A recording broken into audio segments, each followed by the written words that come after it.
Hello and welcome to Lecture 7 as we take a look at 1 Thessalonians chapter 4 verses 1 through 12. And we'll take a look at this in two sections.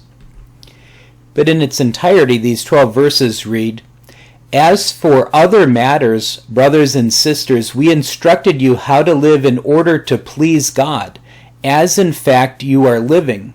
Now we ask you and urge you in the Lord Jesus to do this more and more. For you know what instructions we gave you by the authority of the Lord Jesus.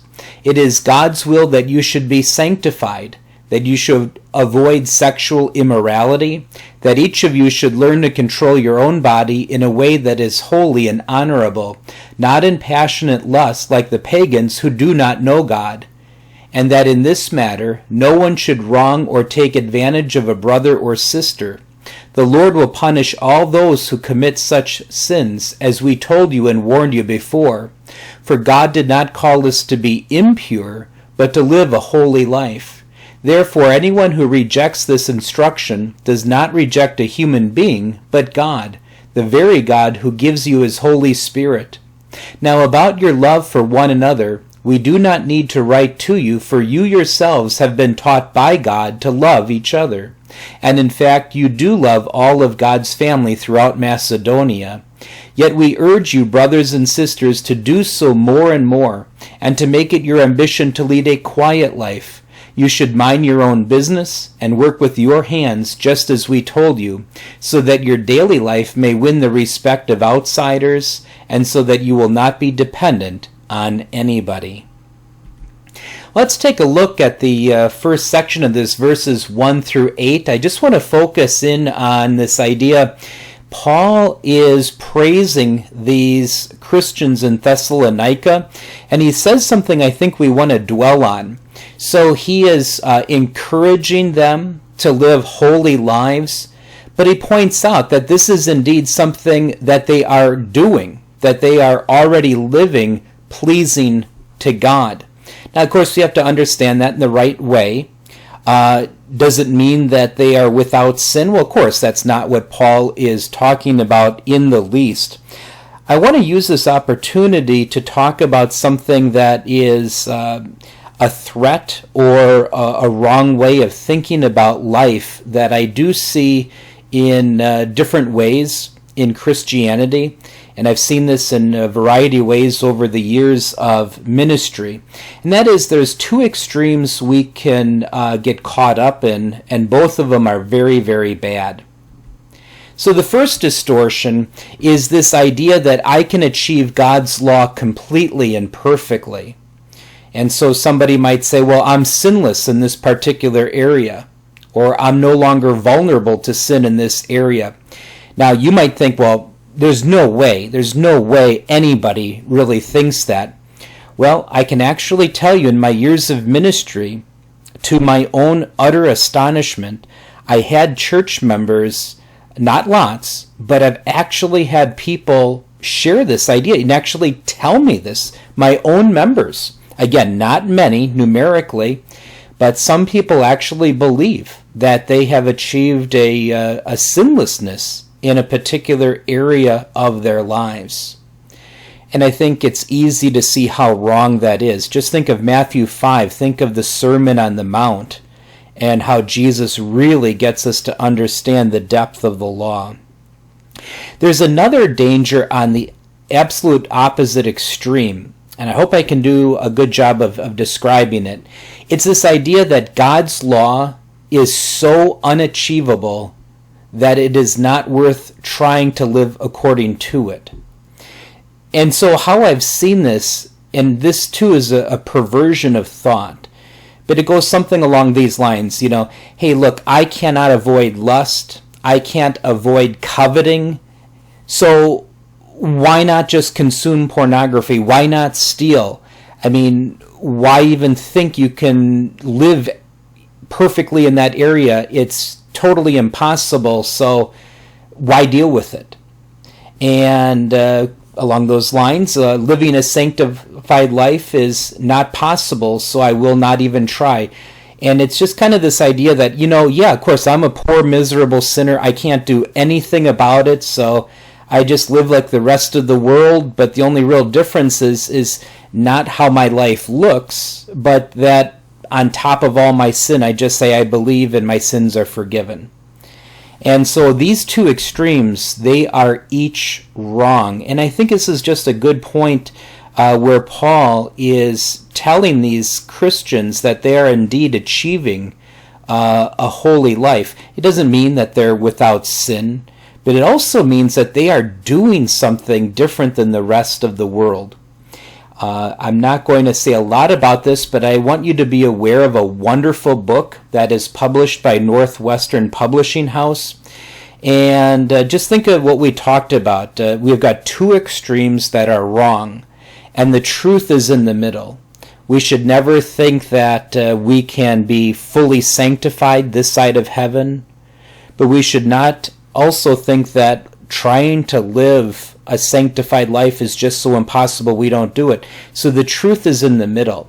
And Professor Deutschlander, a teacher within the Wells, wrote this beautiful book on this concept of holding two tensions and staying faithful in what he calls the narrow Lutheran middle. So I just want you to be aware of that wonderful book. Let's go on. Verse 3. It is God's will that you should be sanctified, that you should avoid sexual immorality, that each of you should learn to control your own body in a way that is holy and honorable, not in passionate lust like the pagans who do not know God, and that in this matter no one should wrong or take advantage of a brother or sister. So this too, we do well to remember the cultural climate that these Christians were drawn from. They were from a pagan culture, and that pagan culture had very, very little boundaries on sexual life. As a matter of fact, here's a quote from one of the philosophers of that day, and it just gives us a little snapshot of what life was like for these individuals. This person says, "Mistresses we keep for the sake of pleasure, concubines for the daily care of our persons, but wives to bear us legitimate children." So this just gives us a little snippet, as it were, of the life that was common in that Greek culture, that Roman culture.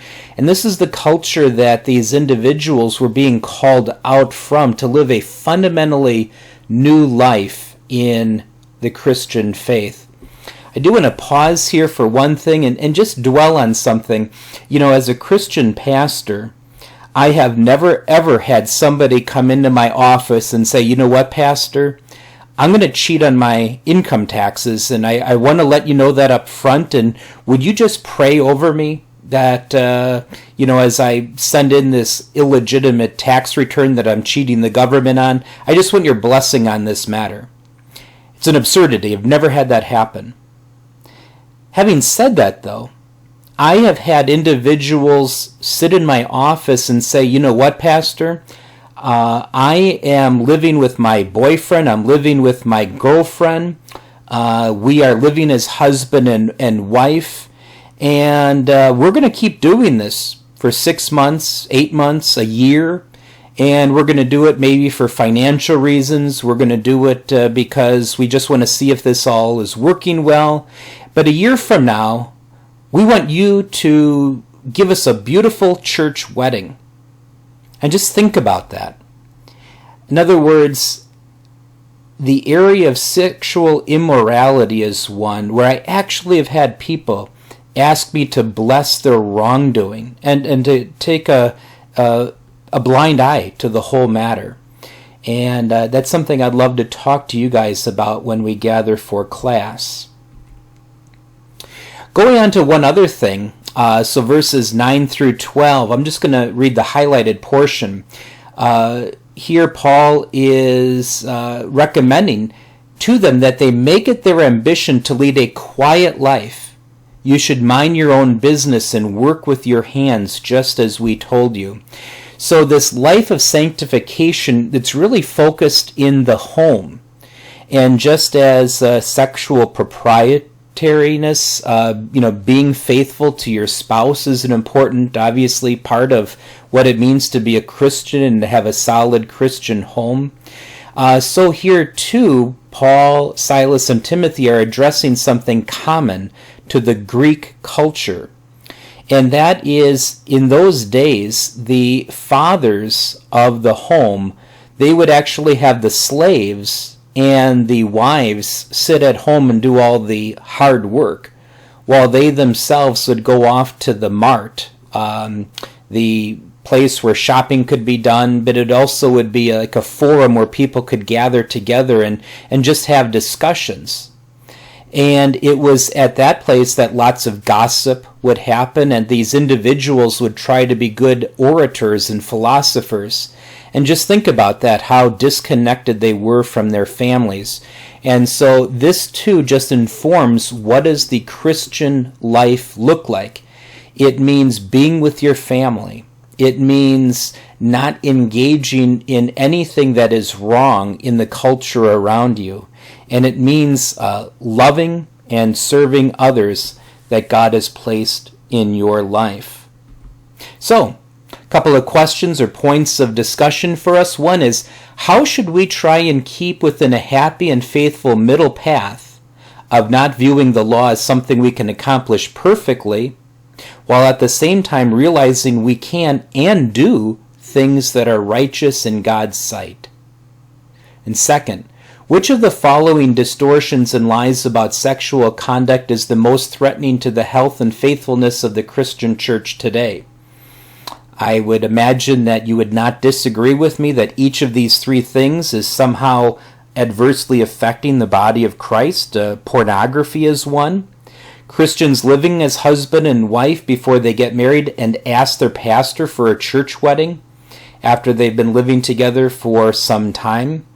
The time frame I put there is rather arbitrary, but you get the idea.